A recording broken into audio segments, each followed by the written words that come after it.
Ayan po guys, ayan, malinis na po ang ating, lupain dito. Lupain talaga, no? Ayan, dire-diretsong tanglad. Meron na siyang tanim na tanglad. Ayan, meron siyang kamatis. Ayan, dire-diretso yung dito. Dapat hanggang sa dulo matamnan pa siya para magiging ganda siyang tignan. Ako po ang ingat.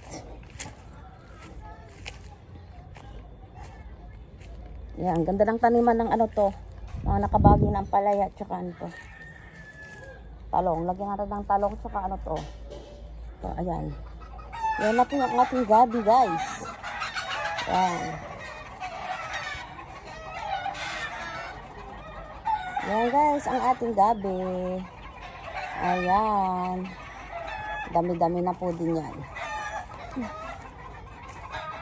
Ayan yung kulang pa. Ayan. Dadalawang pa lang.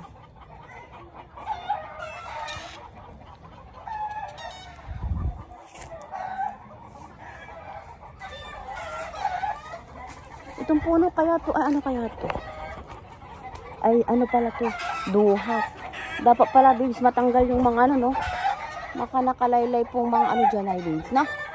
Para yung yung buko, ay yung nyug dyan ay siya straight. Kasi siya nakulog na siya ng duhat. Ayan po guys. Ayan, dito tayo sa ating lupa. Ayan malinis na siya. Pwede na siyang tamnan ng talong, sitaw. Pagapang natin yung sitaw sa sa screen. Tapos lagyan natin ng okra. Ayan ang ganda ng panahon. Ang init. Ang ganda ng ulap. Blue na blue, guys. Ayan. Ito din yung sagingan natin. Diyan po natin kinukuha ang ating saging. Ayan, guys. Ay, nagbubulaklak na yung doon. Indian mango pala. Oh my. Ay, nga. Tignan nga natin yung Indian mango. Ito yung katuray, guys. Ang dami ng bulaklak. Ay, nahuli yung amin.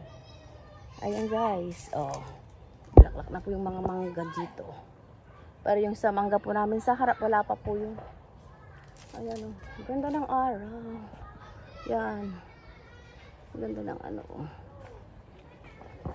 Yan guys, dito natin kinukuha yung natin.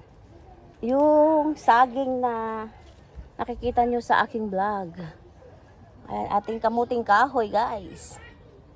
Ayan siya dami pang ewan ko lang kung may malaman na to.